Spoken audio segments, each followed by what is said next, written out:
കണ്ട കഥകൾ, കേട്ട കഥകൾ, അറിഞ്ഞ കഥകൾ. കഥകളിലൊക്കെ അദ്ദേഹം ഒരു വില്ലൻ മാത്രമായിരുന്നു.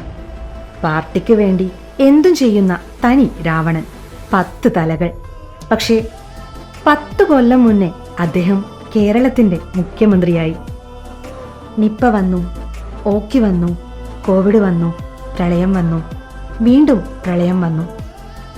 അത്രയേറെ കെടുതികളിൽ കേരളമെന്ന കൊച്ചു രാജ്യത്തെ തകർന്നു പോകാതെ താങ്ങിയ ഒരു ഭരണാധികാരിയെ ഞാൻ കണ്ടു.